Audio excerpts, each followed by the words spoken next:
Hey everybody, welcome to another edition of Ron's Kitchen. I'm so glad that you've joined us today. Just by looking around, you can tell that we're not in our usual location.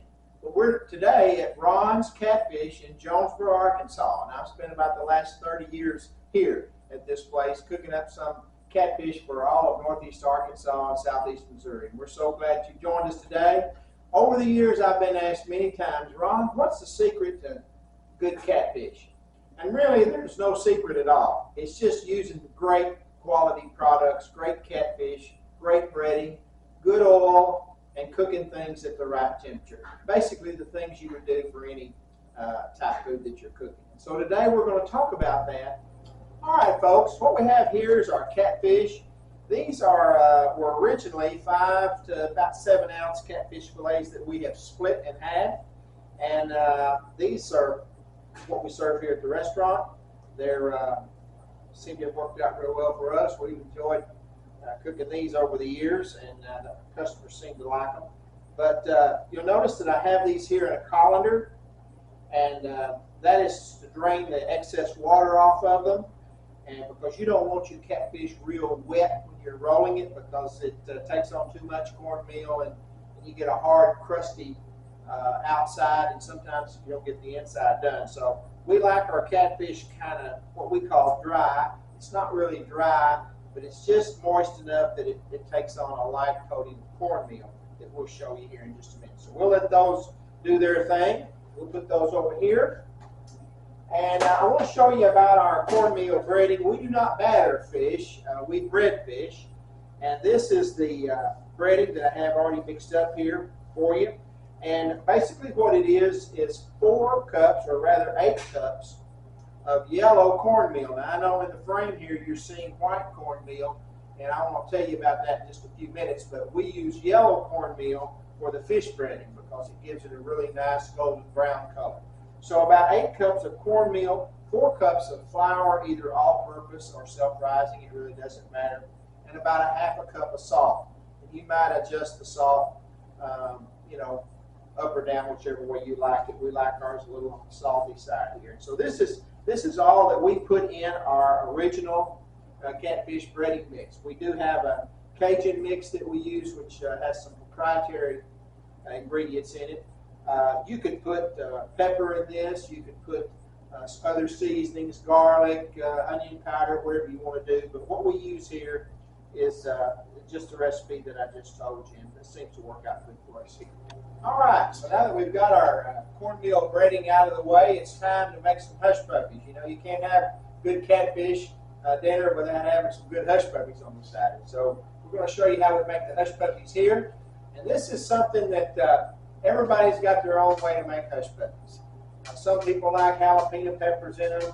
Some people like green onions. Some folks like corn and other things. And with this recipe that we're using here, you can add all that stuff if you'd like, but I'm just showing you the basic recipe that we use. It seems to have worked out good for us over the years. And I had to break this recipe down.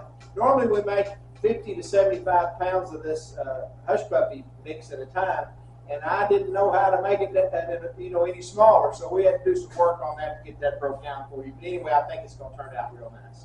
So what we have first of all is 4 eggs. I'll put those in. Then we have 1 cup of sugar. And I have 3 cups of onions here. You can adjust that if you like more or less, but this is 3. That seems to work out pretty good for this recipe. Then we have some flour here, and I believe we did 2 cups of flour on this one. And then here, of course, is our cornmeal, 4 cups of cornmeal. Then I'm going to put a glove on here. Normally we mix these in a big 60-quart mixer, but I'm going to have to go old school on this. Get these hands to work. All right, we've got that all in there. So now we're going to start adding a little evaporated milk. You can use buttermilk. You can use regular milk. I wouldn't suggest using 2% or anything along that line. I don't think you're going to get a very rich hush puppy, but we're using evaporated milk. That's what we use here. And so you just sort of mix this together, real runny type mixture, or they'll be hard to scoop. I'm going to be using a scoop a little bit later. A lot of people, and you may be doing this as well at home, is using a spoon and just sort of raking them off in your hot oil, and you can do that. But we're going to use a little disher, a little spoon, and this is a little bit too thick, but I'm going to go ahead and mix a little more. All right. And again, this is something you just have to kind of play with, because depending upon the consistency of the hush puppy that you want and how big you're going to make them. A lot of people like the real small ones, and some people like the great big ones. We're going to try to be somewhere in between. All right.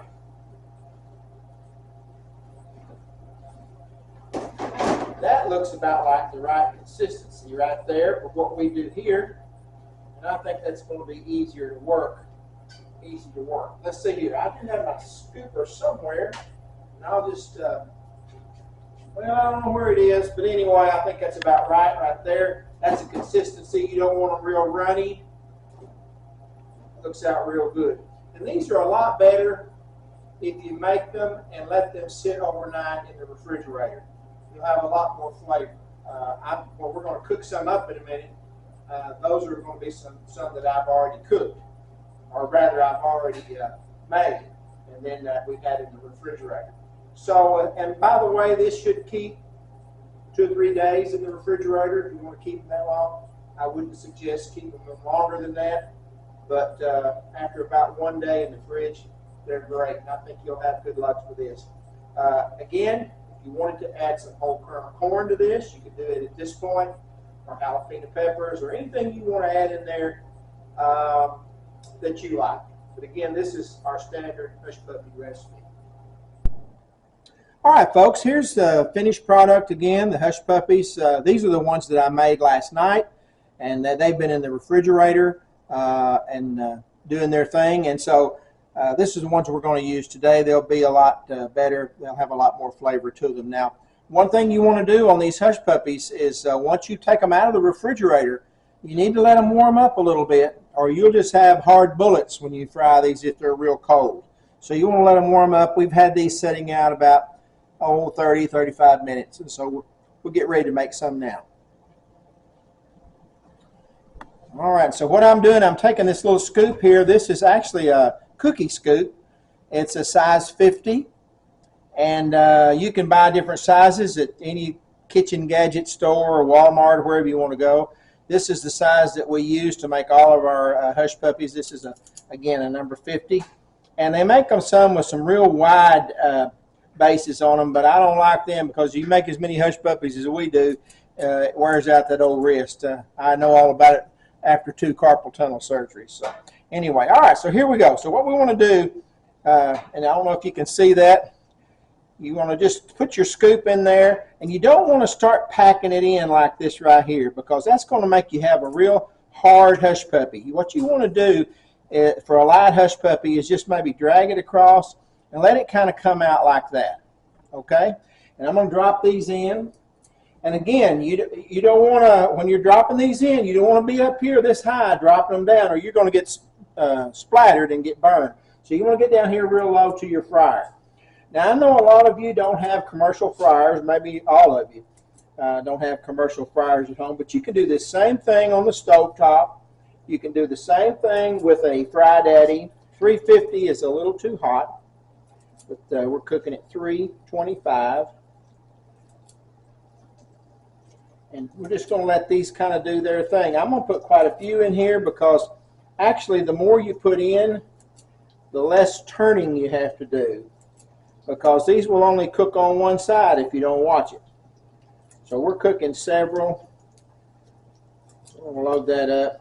That's real easy. Again, you can see how easy this is with the scooper or the disher as opposed to just raking it off with a spoon onto the fryer. All right, you'll see some of them are beginning to turn brown already. We better stop right there, and we'll let those cook. You have some that will always kind of stick to the bottom, but you kind of shake them around like that right there, and they'll do their thing. Incidentally, today we're cooking, I get asked a lot of times, what kind of oil are you using? Well, we're using soybean oil, 100% vegetable oil. We have used peanut oil and canola oil and other oils over the years, but I found that the soybean oil just imparts a very light flavor, not a very heavy flavor on your fried products, and that's what we use. We filter our oil about twice a day, and we change out every week. So we try to keep the oil, if there's any secret at all to cooking fish, it's having good, clean oil. You see these are beginning to brown up, and but they like a good bit before they'll be done. So we'll let those go a little bit, let them do their thing, and then we'll be right back. All right, guys, it looks like these are ready to go. We'll take one out here in just a minute and try it, just to make sure that they're done.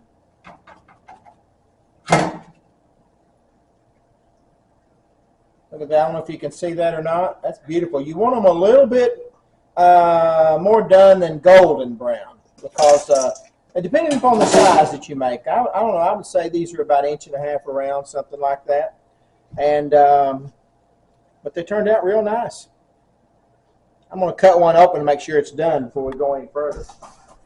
All right, here's one that I cut in half, if you can see that. It's done completely on the inside. It's light and fluffy. It's the back side of them. Very nice. All right, here's our catfish fillets that I showed you a little bit earlier. These are they're still moist, but they're not overly wet. And this is the fish mix that I showed you earlier how to make. And so what we're basically going to do is roll this fish in this breading until we get it coated all over.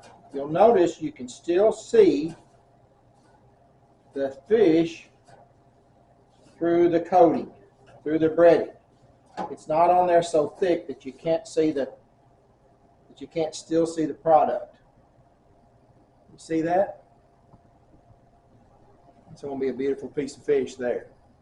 All right, so get that in here, and you don't want to leave this in here very long, because the longer you leave it in the breading, the darker the fish will get, because it sort of pulls out the water from the fish. And so I'm going to do this sort of one-handed. Normally I'd use more than both hands, but again, close to the fryer and let it fade out. Close to the fryer. You never want to fry things from a far away distance when you're dropping, because you'll get yourself hurt. Sometimes you even get burned this way. And you'll notice that this fish, as we're cooking it, it starts to float almost immediately. Well, you definitely don't want to start pulling it out, because it's not done. It likes a long way being done. I'm cooking on 350 degrees. We cook the Hushpuppies at 325. Everything else we cook is on 350. It's very important to maintain that temperature. Okay, so we got all that down. And we're going to let that do its thing. And you don't want to start shaking your basket or anything until after the fish breading has had a chance to really set up on the fish. And I'll show you what we'll do in just a moment. All right, you'll notice that it's beginning to turn golden brown. It's all beginning to float. It's been a couple of minutes.